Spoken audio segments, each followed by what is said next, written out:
Hey, welcome. My name is Britt, and I am so happy to get to meet you and invite you to my home. As you can see, we got a fun mug wall. With that being said, I have some tea that I just made and would love to pour you a cup if you'd like some. It's very hot on this very cold day in December. I also have brought out some nuts to snack on. Costco had baklava, which was amazing. It was with all the Christmas stuff. It was lovely. And if you would like a bubbly drink, I've got the mango LaCroix. It's a treat. But all that to say, I just wanted to welcome you here, welcome you in my home, and just be hospitable to you. Today I'm going to share about the Syrian people group. They're very near to my heart. I live in Marietta, Georgia, and if you've ever heard of Clarkston, Georgia, it's home to hundreds of thousands of refugees, and so I have had the honor to get to know many of our Syrian friends and serve with them over in Clarkston. I want to share a little bit about the Syrian people group, key characteristics that make up their culture and worldview. The first being language. They speak Arabic, and most of the adults don't speak English. If they speak a little bit, it's usually the men. Children are usually the ones that are helping interpret for me. They're so kind and so special.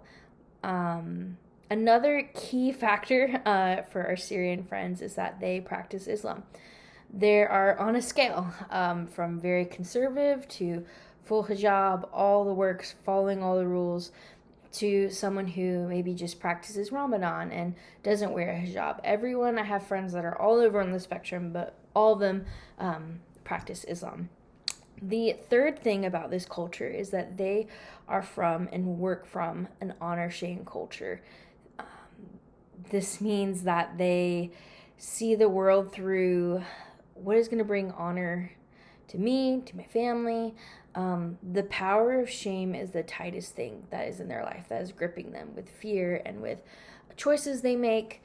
The fourth thing, and one of my favorite things about this culture and why I started my video this way, is these people are so hospitable.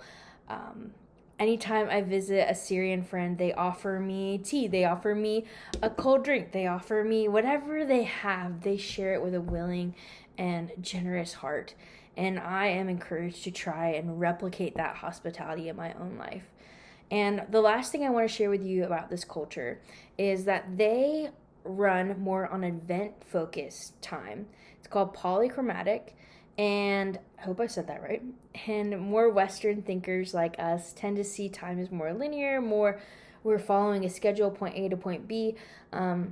Our Syrian friends are more focused on the situation, more focused on the people at hand and saving face. And that's going to lead to maybe a visit that you thought was going to be 30 minutes ends up being 3 hours, and just rolling with that in their culture.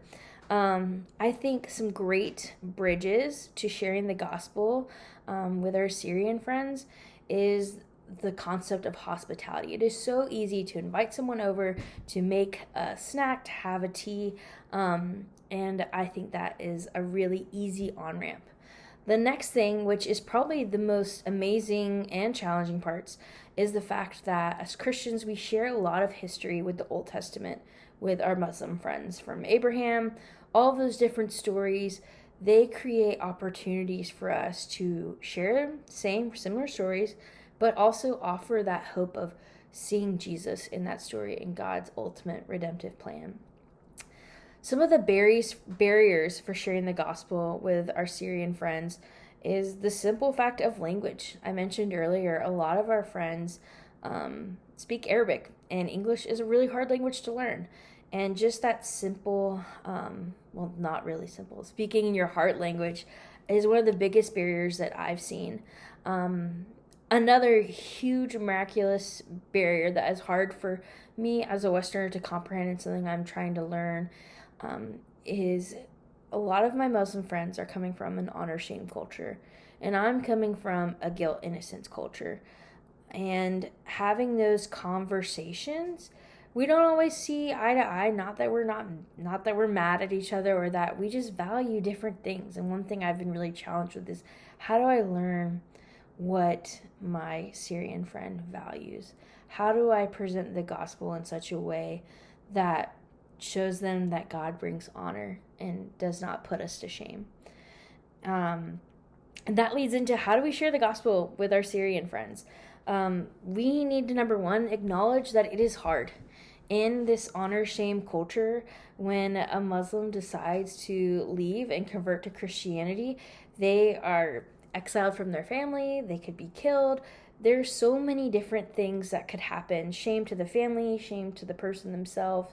But one of the greatest hopes that we can offer our Muslim friends is that God is not a God of shame. God restores people. We can point back to the story of Joseph in Egypt and the Lord restoring him and bringing him honor. We can also lean into the fact that when we become believers, we are adopted into the family of God. That means that we aren't alone, that when our Muslim friend, when my Syrian friend comes to know the Lord, their earthly family may betray them, may not. Maybe they will come to know the Lord as well, but they will have the church as their family, and we get to be a part of that. I am just so honored that I've got to know these people and their culture, and I'm excited to continue to learn more about them and meet them where they are, because the gospel is a wonderful and beautiful thing, and Jesus meets each one of us, whether we're in guilt and innocence, honor, shame. The Lord meets us and brings us out of that shame. He brings us out of that guilt, and that is something worth sharing. I hope you join me in praying for our Syrian friends. Have a great day. Bye.